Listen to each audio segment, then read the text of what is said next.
Good evening, Lib.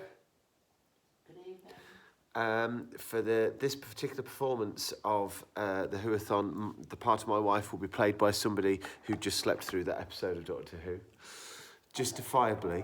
Not justifiably, because Lib's not well, and I tell you something, I've had a rubbish day.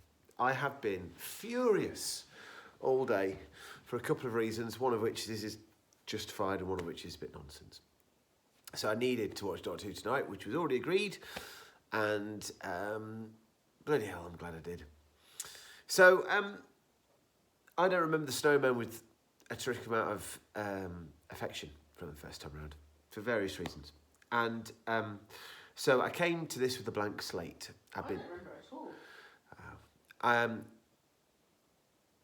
I think that, as discussed in the last conversation that we had, the end of the ponds just sort of stretched out a little bit too long for me.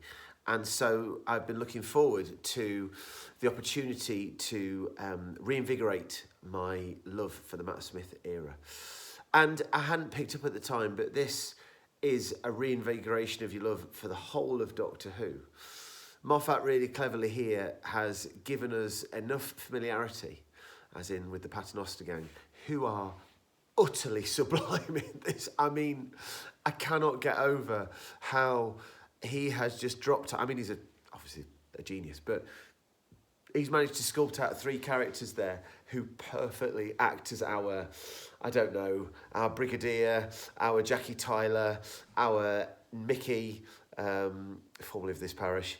And it's just wonderful, absolutely magnificent in every single way. And in the midst of that, it's not like a post-regeneration story. What are you doing? No, don't hide there, you weirdo. It's not like a post-regeneration story, but it certainly has that colour to it, doesn't it? Hello, darling. It certainly has that sort of like fresh start, that newness to it.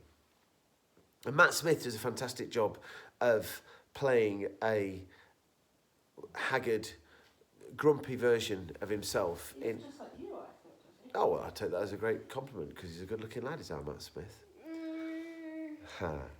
But then into the mix we get, well, Souffle Girl, but she's not a Souffle Girl, and it's all very confusing, and... Well, she still likes souffle. Well, she still likes souffles, and isn't that nicely done? Because I'd forgotten that he never saw her face in Asylum of the Daleks.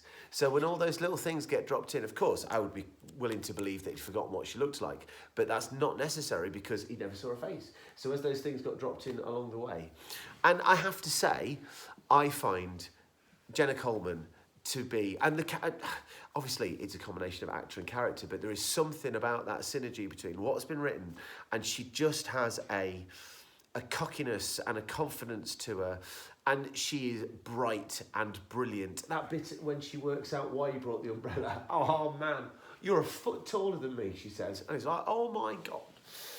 I just want to say, Yes. I'm really excited for the episode with the Whisperman. Oh, go. Enough. We'll talk about them. You don't Only need to do that. only this has happened. This is as far as Doctor Who's ever got. That's the rule of the Whoathon. Enough. Okay. So, I'd also forgotten the fact that, well, I knew it was the Great Intelligence. Great Intelligence, Yetis, we've discussed this. Yeah. But Richard E. Grant, who I have to say, look, it's Richard E. Grant, he can do no wrong, but it would be very cruel to say he was phoning in a performance here. He's not phoning in a performance here, but I don't think he's stretched very much. He's not given too much to do apart from creepy, weird, zombie-esque man. And that's a shame. It's Richard E. Grant, for crying out loud. When you've got these calibre of actors, you want to push them a bit. And with the greatest of respect, you know, I could have played that role and done it equally as well.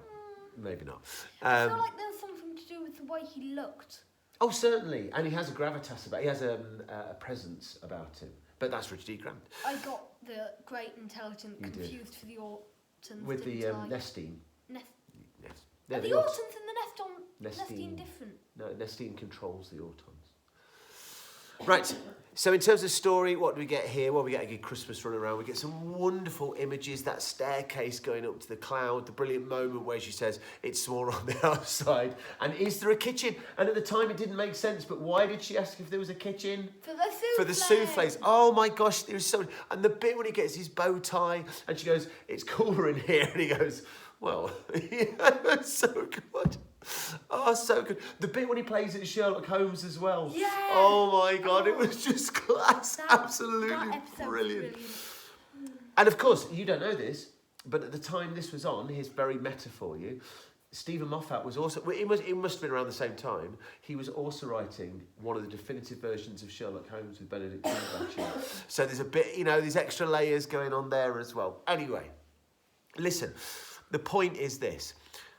At the time, I didn't appreciate it, but this is an absolute ping, straight out of the gates re-emergence of Doctor Who. We've got our new, for want of a better term, unit family, haven't we? We've got that laid in.